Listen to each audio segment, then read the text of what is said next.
제가 이제 수요 예배 설 때마다 여호수아서를 함께 나누고 있습니다. 여호수아서를 보는 이유는 두 가지가 있는데요. 한 가지는 코로나 3년 차인 올해 이제는 좀 코로나로부터 벗어나서 그 상황을 좀 넘어서서 승리를 좀 맛보고 싶어서 여호수아서를 보고 싶었습니다. 또 하나 이유가 있다면 우리 주변에 지금 아파트들이 많이 들어서고 있지 않습니까? 교회 주변으로 15,000세대의 가구들이 들어온다고 합니다. 그렇게 되면 주변 환경들이 바뀌게 될 것이고 또 우리 안에 새로운 사람들, 또 새로운 문화들을 우리가 접하게 될 것입니다. 그런데 이게 행복한 일로만 느껴지지는 않았습니다.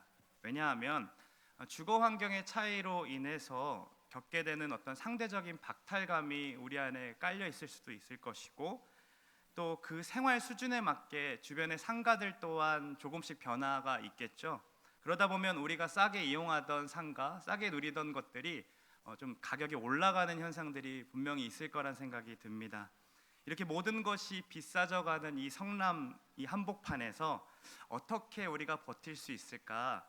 아니 버티는 것을 넘어서서 진짜 승리하는 삶으로 코로나 이후에 더 강한 교회로 설 수 있는 방법이 무엇일까에 대한 고민들이 시작되었고 이런 중에 여호수아서가 생각이 났습니다. 이미 철기 문명으로 발달된 그 가나안 땅에 40년간 떠돌이 생활을 하다가 들어간 이스라엘에게는 굉장한 문화 충격이 있었겠죠. 과연 이들과 싸워서 우리가 이길 수 있을까? 저들은 철기를 들고 오는데 그리고 정말 이 땅에서 우리가 잘 살 수 있을까? 이러한 두려움들이 그들을 지배했을 겁니다. 그런데 우리가 잘 아는 것처럼 이 여호수아서를 읽어보면 이 시대 사람들은 때마다 승리를 맛보고 진취적으로 살아냈다라는 겁니다. 그 이유가 무엇이었는지 우리가 알아낼 수만 있다면, 이 성경을 통해서 그 이유와 진가를 발견할 수만 있다면 우리도 우리를 부르신 이 교회에서, 이 성남 땅에서 진짜 승리를 맛보며 살아갈 수 있지 않을까라는 생각이 듭니다. 기대하십니까, 여러분? 오늘도 말씀을 통해서 우리 가운데 큰 일과 새 일을 행하시는 그 여호와 하나님께서 풍성하게 일하시는 이 말씀의 시간이 되기를 소망합니다. 우리 전우자호 바라보면서 이렇게 좀 같이 축복할까요? 하나님께서 큰 일을 행하실 겁니다. 한 번 더요. 하나님께서 새 일도 행하실 겁니다.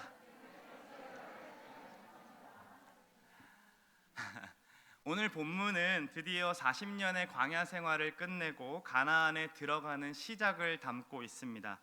우리처럼 그들도 새로운 환경을 접하는 것이 이 기대와 행복감보다는 불확실해 보이는 길에 들어섰기 때문에 두렵고 어려운 마음이 있었을 겁니다. 또한 가나안 땅에 들어서기 위해는 어떤 강을 건너야 됩니까? 요단강을 지금 건너야 되는 것이죠. 근데 그때에 곡식이 거두는 때라고 우리 성경의 15절을 보시면 그렇게 나와 있습니다. 이때는 3, 4월에 해당하는 날로 헤르몬 산에서 있던 그 눈들이 녹아 내려오면서 요단을 거쳐서 사해로 흘러갔다고 합니다. 그러다 보니까 평소에 요단강의 폭이 27m에서 30m 정도이며 깊이는 한 1m 정도였다고 해요. 그런데 이게 물이 넘치게 되고 이렇게 우기가 되면 폭도 1.6km로 늘어나게 되고 깊이도 3, 4m까지 깊어졌다고 합니다. 그러니 당연히 급류도 거세졌겠죠. 그런데 지금 몇 명이 이 강을 건너야 될까요? 이스라엘 200만 명이 건너야 됩니다.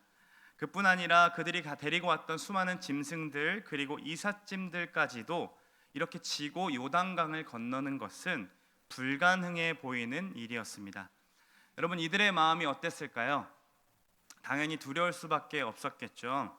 어쩌면 광야에서 늘 들었던 그 원망과 불평들을 또다시 내뱉으면서 에휴, 우리 돌아가자.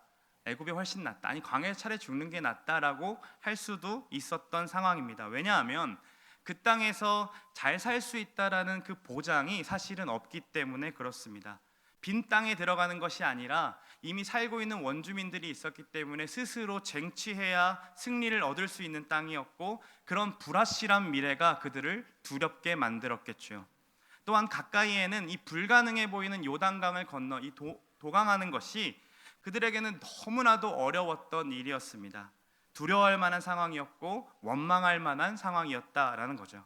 우리도 사실 이 불확실한 미래 그리고 불가능해 보이는 문제들로 인해 두려워하고 낙심하기도 합니다.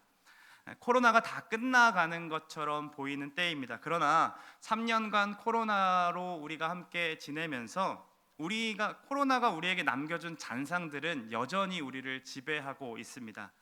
건강에 대한 염려 그리고 불안과 우울감은 더 많아졌습니다.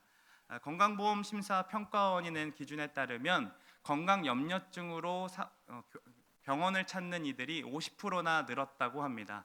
그뿐 아니라 우울감을 호소하면서 우울증 증세를 보이는 사람들도 50%나 늘었다고 해요. 그만큼 우리는 건강에 대한 염려와 우울감, 불안감들을 굉장히 많이 가지고 가게 되었다라는 거죠. 뿐만 아니라 지금 집값도 많이 올랐고 물가도 더 올랐고 심지어 전쟁으로 인해서 유가도 올라서 정말 하루하루 사는 것이 너무나도 어려운 일이 되어 버렸습니다. 내 집 마련이라는 것은 허황된 꿈이 되어버렸고 이제는 우리 청년들이 분양을 받아도 축하할 일이 못 됩니다. 왜냐하면 분양을 받아도 들어갈 돈을 구하려면 엄청난 대출을 받아야 하기 때문에 2년간 그것을 유지할 수 있는 대출 이자가 없다라는 거죠. 그래서 이들이 어떻게 합니까? 돈이 모이게 되면 주식과 비트코인에 투자를 합니다. 또 다른 수익을 얻어내고자 하는 겁니다. 이 모든 것이 불확실한 일들과 불확실한 미래 그리고 불가능해 보이는 미래로 인하여서 나타난 불안 요소들입니다. 이때 우리 하나님이 어떻게 일하실까요? 이 궁금증을 가지고 3장을 쭉 읽어보면 한 단어가 계속해서 반복함으로 나오고 있음을 발견할 수 있습니다. 여러분, 반복해서 나오는 단어가 무엇이라고 생각되십니까? 언약궤라는 단어가 계속 반복되고 있습니다. 레위인들이 언약궤를 메고 먼저 요단을 건너라는 말씀이 계속해서 나오고 있습니다. 이것은 이들에게 벌어지는 모든 일이 곧 언약궤로 인하여 가능한 일임을 가르쳐 주고 있는 겁니다. 여러분, 언약궤가 무엇입니까? 언약궤는 금으로 칠한 나무 상자를 의미합니다. 그 상자 안에는 하나님의 말씀을 기록한 돌판이 담겨져 있고 만나와 그리고 아론의 쌍난 지팡이가 있다고 하죠. 히브리서 말씀에 이렇게 기록되어 있습니다. 이것은 곧 하나님이 그들에게 하신 역사 그리고 그 역사를 간직한 물건들입니다. 즉 하나님이 누구신지 알 수 있는 장치들이었죠. 그런데 그 언약궤의 주 요소는 하나님의 임재를 상징한다라는 겁니다. 출애굽기 25장에는 이러한 말씀이 나와 있습니다. 우리가 같이 한번 읽어볼까요? 거기서 내가 너와 만나고 속죄소 위 곧 증거궤 위에 있는 두 그룹 사이에서 내가 이스라엘 자손을 위하여 내게 명령할 모든 일을 내게 이르리라. 하나님께서 그 언약궤를 통하여서 백성들과 만나겠다라고 약속하십니다. 그리고 당신의 역사를 가르쳐 주겠다라고 하셨죠. 그렇듯 이 언약궤는 하나님의 임재를 상징하기 위해 여호수아는 백성들에게 너희는 성결하게 하라, 스스로 성결하게 해야 된다라고 이야기하고 있는 겁니다. 왜냐하면 하나님이 그들 가운데 거하실 것이고 기이한 일을 행하실 것이기 때문입니다.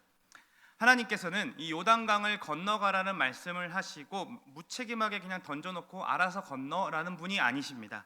그들이 얼마나 두려워할지 또 그들이 얼마나 무서워하고 그 불안에 떨고 있는지 분명하게 알고 계셨습니다. 그래서 언약궤를 메고 가는 제사장들이 먼저 요단강을 밟으라고 명하십니다. 즉 이 말은 하나님께서 먼저 건너가겠다라고 약속하시는 것이죠. 그리고 백성들에게 어떻게 말씀하시냐면 2000규빗, 지금 1km 정도 떨어져서 건너가는 것을 지켜보라고 말씀하십니다. 여러분 상상해 보세요.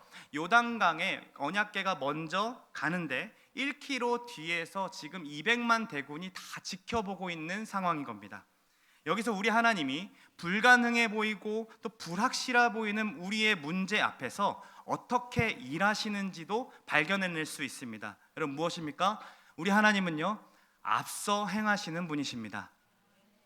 우리 하나님은 광야에서 백성들에게 늘 당신께서 앞서 행하겠다라고 약속하셨습니다. 그 말씀이 이렇게 나와 있습니다. 내가 사자를 내 앞서 보내어 일하겠다. 내가 내 위엄을 내 앞서 보내어 일하겠다. 여호와의 언약궤가 그 삼위길을 앞서가고 그들이 쉴 곳을 찾았다. 늘 이렇게 앞서서 가겠다라고 약속하셨고 앞서 행하시고 앞서 이루셨습니다. 오늘 본문에서도 이렇게 앞서 행하시는 하나님을 볼 수 있습니다. 6절 같이 한번 읽어볼까요? 여호수아가 또 제사장들에게 말하여 이르되 언약궤를 메고 백성의 앞서 건너라 하매 곧 언약궤를 메고 백성의 앞서 나아가니라. 사랑하는 여러분, 우리 주님은 절대로 가보지 못한 길, 그리고 그래서 불확실해 보이고 불가능해 보이는 그 일 가운데 우리를 홀로 보내지 않으시는 분이십니다. 우리 주님은 앞서 가시고 기이한 일을 반드시 행하시는 여호와이십니다. 그분을 우리가 신뢰하기를 간절히 소망합니다. 그분이 앞서 가실 때에 그들이 어렸을 때 경험했던 그 홍해의 역사가 그대로 재현되는 것을 볼 수 있습니다. 흘러내리던 물이 그쳐서 양쪽으로 지금 벽이 되었다라고 합니다. 마치 뒤에 있는 그림처럼 벽이 되어버린 거죠. 이스라엘 백성들이 이 광경을 보면서 어떤 생각들이 밀려왔을까요? 마치 이것은 우리가 고향에 내려갔을 때 옛날에 어렸을 때 놀았던 그 집이나 그 놀이터가 남아있는 것을 보면서 내가 여기서 그렇게 재밌게 놀았던 것들을 기억하며 즐거워하는 것이었을 것처럼 느껴집니다. 와, 40년이 지나도 우리 하나님은 여전하신 거구나 라는 것을 경험하게 되는 것이었겠죠. 또 밑에 자녀들에게 수도 없이 얘기했을 겁니다. 우리 하나님이 애굽에서 어떻게 나왔는지, 우리가 어렸을 때 어떤 일을 겪었는지. 근데 걔네들이 말도 안 된다라고 얘기했겠죠. 하나님 정말 그럴까요? 정말 맞아요? 라고 했던 것을 지금 하나님이 그들이 이제 40년이 지나고 어른이 되고 또 손자도 생긴 그때에 다시 보여주고 계시는 겁니다. 아, 엄마 아빠가 말한 게 맞았네 라고 하면서 그 역사를 재현시켜 주고 계시는 거죠. 그러면서 막 소리치면서 모두가 막 기뻐하고 즐거워하면서 하나님을 찬양했던 그림이 그려집니다. 그렇죠? 그런데 이 송해 사건이 또 의미하는 바가 무엇입니까? 그들이 건널 수 없는 강을 그냥 건넌 사건을 의미하는 것이 아니라 그들이 대적했던 애굽, 그 대적들이 홍해 사건을 통해서 어떻게 됩니까? 다 수장되는 것을 경험했었습니다. 즉 400년간 이기는 것은 물론 자유조차 누릴 수 없었던 그 애굽의 생활을 종식시켰던 일이 그 가운데 벌어진 사건이 바로 홍해 사건이었다라는 거죠.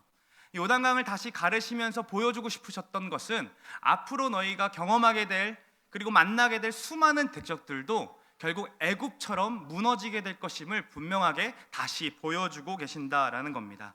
그래서 여호수아가 이렇게 얘기했습니다. 한 번 더 10절 말씀을 읽어보겠습니다.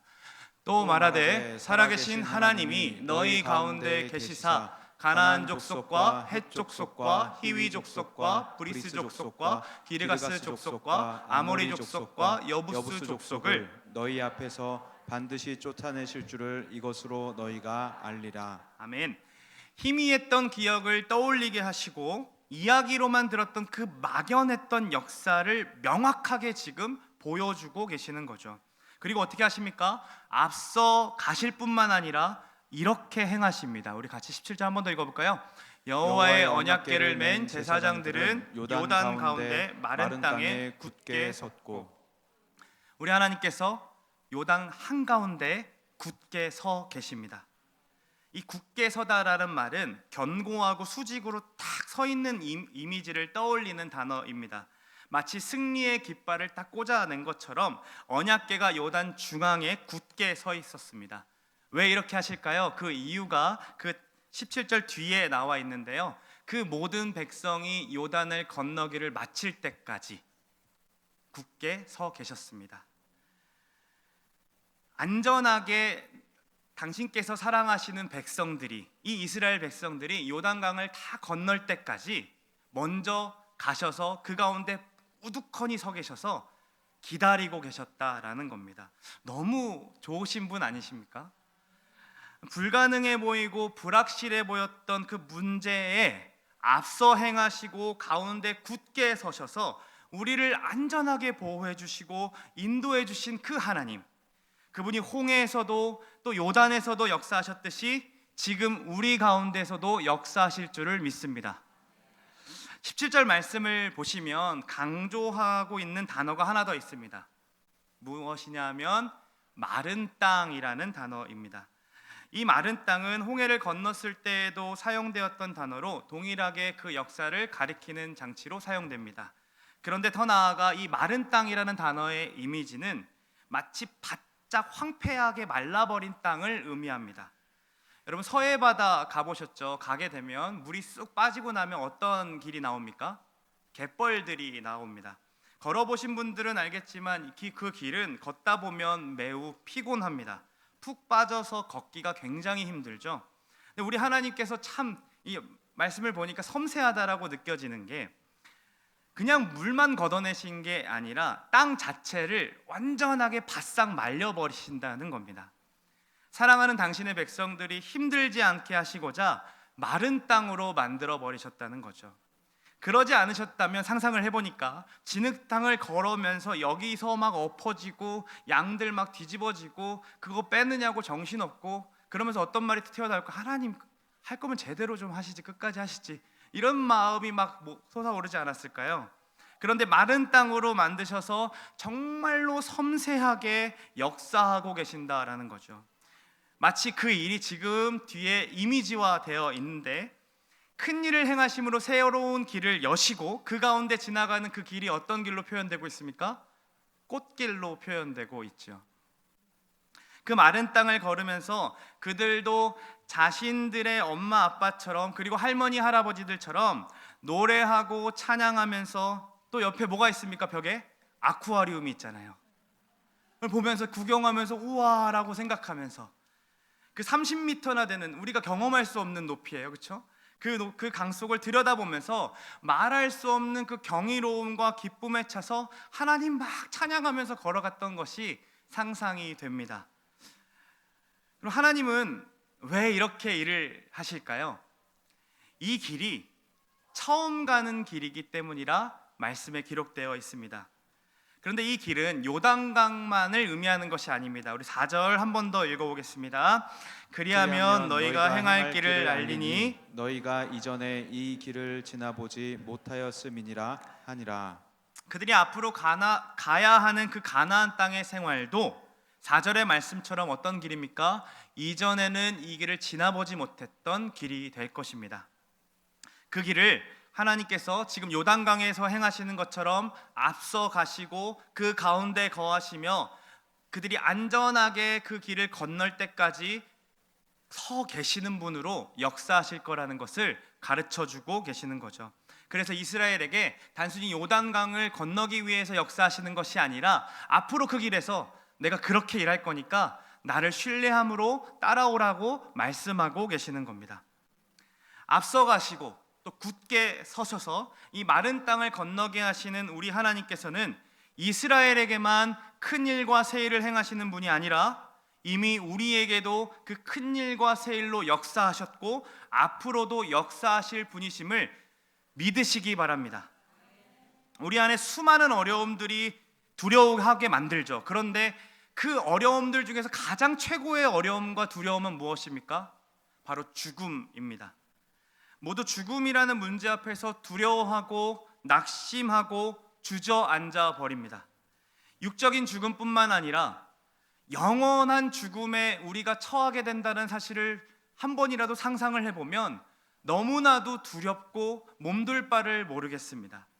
무엇으로도 해결받을 수가 없어서 늘 불안해하며 우리는 우상을 찾기 시작하는 것이 바로 예수님 이전의 우리의 삶이었습니다. 그런 우리들보다 앞서 죽음으로 뛰어드신 분이 누구십니까? 바로 우리 구주 예수 그리스도이십니다. 요단강을 그냥 갈라버리셔도 됐습니다. 그런데 가르지 아니하시고 그 요단강 그 넘치고 넘치는 죄의 물 사이로 뛰어내려가신 분이 계신다는 겁니다. 자기 목숨을 내어주신 분이 계신다는 거죠. 그 주님의 십자가가 단순히 앞서 내어주신 것뿐만 아니라 그 죄 한가운데 굳게 서 계십니다. 그리고 더 나아가서는 세상 끝날까지 그 죄에서부터 완전한 승리를 얻기까지 우리와 함께 하시겠다라고 약속하셨습니다. 그 약속이 마태복음에 이렇게 적혀 있죠. 같이 한번 읽어보겠습니다. 내가 너희에게 분부한 모든 것을 가르쳐 지키게 하라. 볼지어다 내가 세상 끝날까지 너희와 항상 함께 있으리라. 아멘. 우리 주님께서는 영원히 떠나지 않겠다라고 약속하셨습니다. 우리가 주님의 얼굴을 배울 그날까지 우리와 늘 함께 하시겠다라고 약속하셨습니다.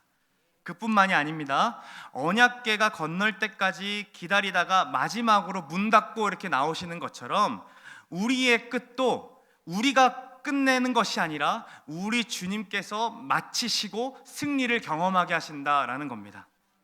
우리 앞에 놓인 문제들 많죠. 불가능해 보이고 불확실해 보이는 문제들로 인해서 두려움 뿐인 그 일들 우리 주님께서 먼저 행하실 것입니다. 우리 주님께서 그 문제 가운데 서 계실 것입니다.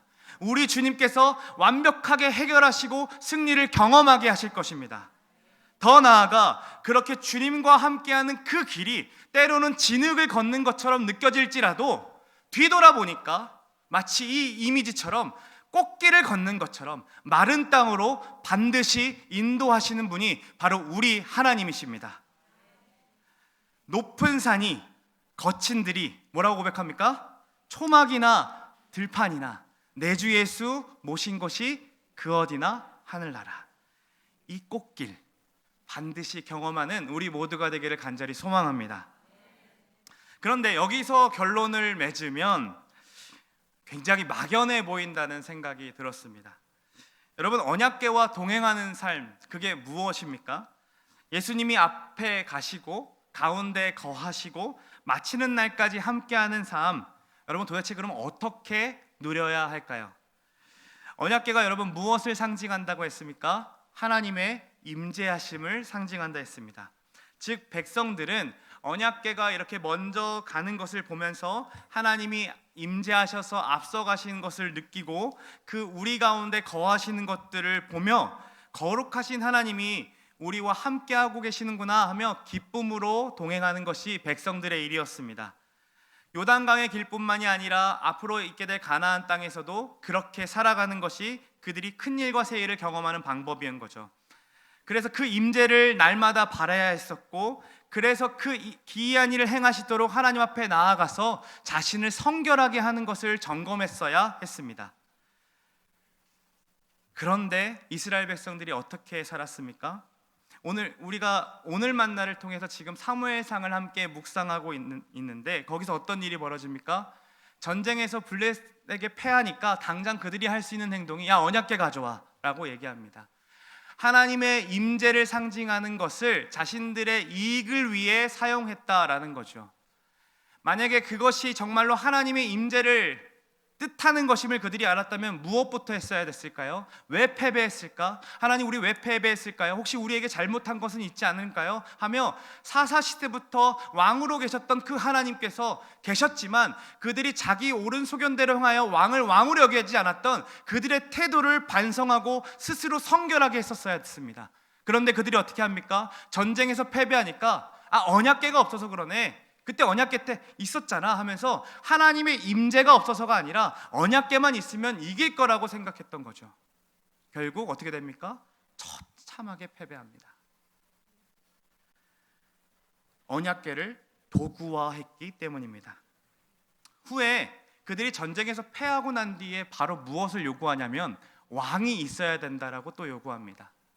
그들은 여전히 언약궤가 이스라엘의 영광을 떠나갔다라고 얘기하고 언약궤가 떠나갔음에도 여전히 전쟁의 패배가 자신들의 문제가 아니라 왕이 없어서 그렇다고 남들과 비교하며 자꾸 도구가 없기 때문에 진 것이라고 생각하는 거죠. 우리도 우리 안에 함께 하시는 예수님을 이렇게 대하고 있지는 않은지 말씀을 보는 내내 하나님께서 제 마음을 치셨습니다. 참 부끄럽지만 설교자로서는 이 자리가 분명히 하나님의 임재에 갈망하며 그분의 임재를 정말로 생각하고 있다면 정말 두렵고 떨리는 마음으로 서야 하는데, 돌이켜보면 말씀을 통해 또 우리 예수님을 통해 나 자신을 세우고 싶어하고 있지는 않은지 그 교만한 마음들을 발견하게 하십니다. 마치 이 자리가 설교 콘테스트를 하는 것처럼 잘해야 한다라는 그 부담감에 하나님 말씀에 귀를 기울이고 가감없이 전하는 것이 우선이 되는 것이 아니라 어떻게 하면 잘 전할 수 있을까 하며 어떻게 하면 논리적으로 이것을 구성할 수 있을까, 무엇을 참고하면 더 새로운 이야기를 할 수 있을까를 계속해서 고민한다라는 겁니다. 우리 주님은 그러지 않으셨습니다. 홍해 사건을 한 번 더 역사하심으로 여전히 살아계신다고 보여주시는 하나님이셨습니다. 똑같은 이야기를 또 하는 설교자가 되기 싫어서 제가 이것저것 기웃하는 모습은 동일한 것으로도 새롭게 역사하신 하나님을 지금 기대하지 못하고 있다고 하나님께서 저에게 콕 찔고 들어오시는 겁니다. 우리는 동일하게 하나님 말씀을 듣는 자로서 전하는 것뿐만 아니라 말씀이 전한 대로 살아내야 하는 사명을 가지고 있습니다. 우리 성도님들은 말씀을 듣고 돌아가시면 살아내야겠다, 정말 그래야겠다라고 힘을 얻고 정말 웃으면서 돌아가시는데, 저는 끝났다라는 안도감으로 즐거워합니다. 오늘 밤에 뭐 하고 놀지? 야식은 뭘 먹지? 요단강 같은 이 문제들 속에 앞서 행하시고 그 가운데 거하시는 그 놀랍고 귀한 역사가 그냥 말씀을 전하는 요 시간만 의지하고 있는 거죠. 그 모습은 마치 언약궤를 들이밀면서 하나님, 우리 가져왔으니까 이기게 해주실 거죠? 라고 이렇게 하나님을 도구화하고 있는 것과 같았던 겁니다. 어떻게 회복할 수 있을까요? 본문을 보니까요, 제일 믿음이 필요했던 사람들에게 주목하게 되더라고요. 제일 믿음이 필요했던 사람이 누구라고 생각하십니까? 여호수아도 아닙니다. 그는 하나님의 말씀을 전하기만 했습니다. 백성들도 아니었습니다. 그들은 그저 지켜볼 뿐이었습니다. 누구일까요? 바로 언약궤를 맨 제사장들이었습니다. 그들은 이미 준비했을 겁니다. 내일 언약궤 맨데 하나님께 스스로 정결하게 하래. 스스로 누구보다, 일반 백성들보다 누구보다 성결을 유지하고자 자신을 스스로 정결하게 했을 겁니다. 그리고 언약궤를 메고 준비하고 있을 때 그 앞에 선 두 명이 제일 믿음이 필요했을 거라 생각됩니다. 사람들은 모두 신기한 광경이 벌어질 것을 기대하면서 조용히 소근소근 정말 하나님 어떻게 일하실까? 야야야, 아빠 엄마가 얘기했던 일이 진짜 벌어지나 봐. 엄마 아빠 그때 그 일이 진짜 벌어진대. 이러한 일들이 벌어지고 있을 때 맨 앞에 선 언약궤를 맨 제사장의 마음을 생각해 보니까 참 참담했을 것 같아요. 혹시나 그냥 여기까지 차오르거나 내가 여기까지 차오를 때 혹시나 내가 믿음이 부족해서 이게 갈라지지 않으면 어떡하지? 나 진짜 성결하지 못한데, 나 잘못된 마음 품고 있는데 혹시나 내가 발을 밟는데 아무 일도 안 일어나면 어떡하지? 그래서 언약궤가 요단강에 흘려가 버리면 어떡하지? 이러한 오만 가지 생각들과 자신의 거룩하지 못했던 그 삶들이 다 떠올리지 않았을까요? 그런데 하나님께서 참 감사하게도 즉시로 일하시는 것을 본문을 통해서 발견할 수 있습니다. 같이 15절 말씀을 함께 읽어보겠습니다. 함께 있습니다. 궤를 맨 자들이 요단에 이르며 궤를 맨 제사장들의 발이 물에 잠기자. 어디가 잠기자? 발이 잠기자. 얼마나 다행이에요. 목이 잠기자 이러면 큰일 나잖아요. 발이 잠기자마자 갈라집니다. 이전에 홍해 때 사건을 기억해 보면요, 모세가 지팡이를 딱 들고 너희 가만히 서서 여호와의 하나님 바라봐라 했다. 그 지팡이 딱 들었을 때 아무 일도 일어나지 않았습니다. 거기 성경에 보면 밤새도록 동풍이 불었다라고 했습니다. 그러니까 홍해가 한 번에 갈라지지 않은 거죠. 그런데 요단강은 지금 어떻게 됩니까? 발이 잠기자마자 갈라집니다. 지금 막 뒤에서 있는 애가 빨리 가 이러지 않았을까요? 야, 왜 안 가? 지금 나는 막 심란해 죽겠는데, 근데 막 그래 등 떠밀려 가는 것처럼 보이는 그 순간임에도 한 걸음 막 내미는 그 순간에 하나님이 역사하시는 겁니다. 우리가 가보지 못하는 길을 가면서 하나님의 임재를 맛볼 수 있는 방법이 여기에 있다라는 겁니다. 비록 우리가 앞에서 제가 얘기한 것처럼 정말로 거룩하신 이 자리에 서면서도 정말 나의 그런 죄들을 발견하게 하시고 이게 정말 가능한 일인가? 이게 정말 제대로 흘러갈 수 있을까를 고민하는 그 순간이 있을지라도, 또 우리가 하나님의 일들을 감당하는 것에 등 떠밀려가는 그 순간일지라도 말씀하시기 때문에 한 걸음 걸어본다면 그때 큰 일과 새 일을 행하시는 것을 경험한다라는 거죠. 내가 필요할 때만 말씀을 듣고 내가 필요한 말씀만 골라서 행하는 것이 아니라 그 말씀 그대로 들었다면 한 걸음 말씀대로 살아보는 것입니다.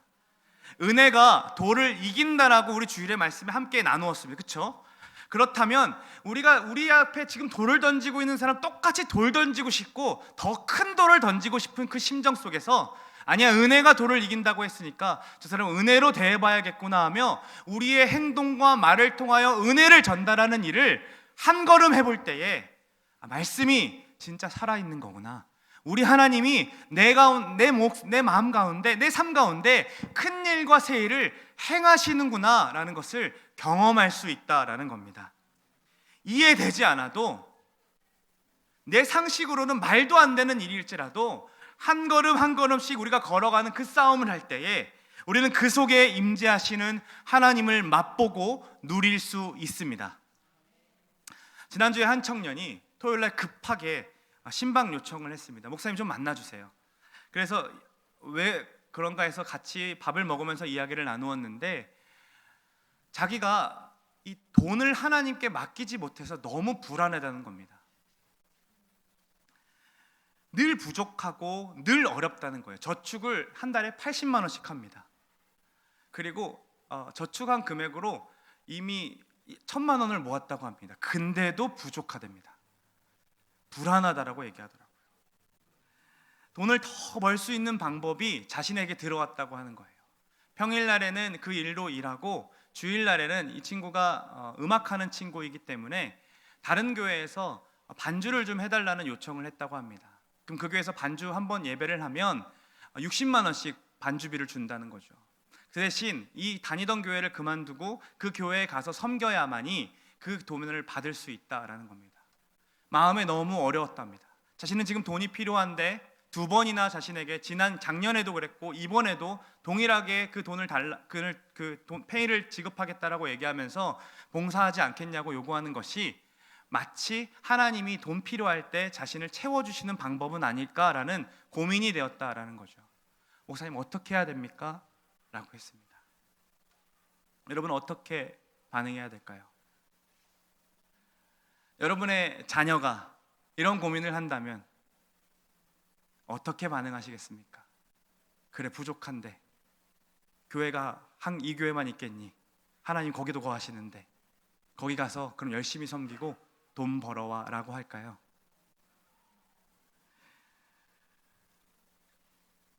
그 마음에 충분히 공감해 주면서 우리 목사님 자주 하시는 말씀 있죠? 우리는 벌어먹는 존재가 아니라 빌어먹는 존재라는 거.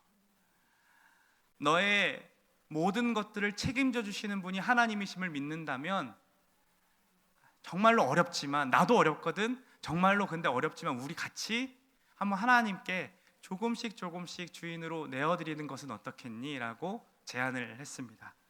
그리고 조금 더 도전해서 너 지금 가지고 있는 수중에 있는 돈 중에 10,000원이라도, 딱 5만 원이라도 너를 위해서, 근데 그것이 단순히 너한테 선물하고 그런 것이 아니라 너와 함께하는 동역자들에게 흘려보내는 것으로 한번 써보는 게 어떻겠니? 그리고 하나님 앞에 한번 채워달라고 우리 한번 같이 기도해보자 라고 도전하고 권면했습니다. 그리고 신방을 마치고 돌아오는데 제가 던져놨잖아요. 제 수중엔 돈이 없기 때문에 이제는 기도할 일밖에 없었습니다. 그래서 하나님 좀 도와주십시오. 이 친구가 돈이 필요한 걸 단순히 채워주는 거 말고요, 하나님 정말로 이 친구 인생의 주인이 하나님이셨음을 그냥 돈이 아니어더라도 꼭 알게 해주셨으면 좋겠습니다. 예배 때 말씀을 통해서라도, 기도하던 중에라도 이 친구에게 꼭 알려주셨으면 좋겠습니다 하며 기도하며 돌아왔습니다. 그리고 주일에 청년들과 함께 아나니아의 삶에 대해서 나누었는데, 그 말씀을 듣고 이 친구가 주일에도 일을 하겠다고, 돈이 부족하다고 하면서 이 주일에도 일을 하겠다는 이 친구가 훈련을 함께하는 친구들에게 커피를 사겠다라고 다짐을 한 겁니다. 그렇게 플로잉을 해보겠다라고 약속한 거죠. 그렇게 그 친구가 자기의 자리에서 말씀대로 한 걸음 걸어봤던 겁니다. 그런데 저에게 그날 주일 밤에 한 다른 친구가 15만 원을 보내주었습니다. 자신이 1년 묵혀놓았던 비상금을 갑자기 발견한 꽁돈이었다라는 거죠. 너무 쓰고 싶은데 또 그날 들은 말씀이 아나니아처럼 주변의 사울들을 좀 섬겨보자라는 말씀을 듣고 그대로 좀 해보고 싶은 마음이 생긴 겁니다. 그 친구는 앞에서 신방한 친구의 이야기를 전혀 모릅니다. 그저 그 친구도 하나님 말씀에 한 걸음 내어봤던 겁니다. 그런데 그 한 걸음을 통해 하나님께서 한 사람을 채우시고 또 한 사람을 채우시며 하나님이 너와 함께 하고 계신다는 사실, 하나님이 너의 인생을 주도하시고 인도하고 계신다는 사실을 전달할 수 있게 되었습니다. 돈으로 걱정했던 이에게 그 돈의 주인이 진정 누구신지를 발견할 수 있게 만들었던 거죠. 여러분, 무엇이 하나님의 임재를 경험할 수 있게 합니까? 우리가 등 떠밀려가는 것처럼 느껴져도, 우리 스스로 봤을 때 거룩하지 못한 것처럼 느껴져도, 그래도 한 걸음 걸어보는 그 싸움을 할 때에 우리를 통해서 하나님의 임재하심이 흘러가는 것입니다. 하나님께서 앞서 행하시고 우리 가운데 굳게 서시고 우리 그 일을 마치는 그 순간까지 함께 하신다는 사실을 우리의 한 걸음을 통하여서 주변인들에게도 흘려보내고 우리에게도 느껴지게 만드신다라는 거죠. 사랑하는 여러분, 정말로 간절합니다. 무엇이 간절하냐면 이 사랑스러운 교회를 통해, 우리가 함께 나누는 이 말씀의 교제를 통해, 또 훈련하고 봉사하는 모든 일들이 이 자리에서만 끝나버리는 것이 아니라 우리의 삶의 곳곳에서 한 걸음 한 걸음 걸어가는 우리 모두가 되기를 간절히 소망합니다. 말씀하셨기 때문에 한 걸음 걸어보고, 또 말씀하셨기 때문에 이해되지 않고 너무 화가 치밀어 오르지만 그것들까지도 다 내려놓고 순종하고 걸어보는 우리 모두가 되기를 간절히 소망합니다. 그때에 그 당시의 기분은 더럽고 치사하기도 하고 진흙탕을 걷는 것처럼 보이는데, 후에 돌아보니까 모든 것을 협력하여 선을 이루시는 그 하나님, 내 인생이 진흙탕이 아니라 마른 땅으로, 마른 땅을 넘어서 꽃길로 걸어가게 하시는 그 하나님을 하루하루 경험하는 우리 모두가 되었으면 좋겠습니다.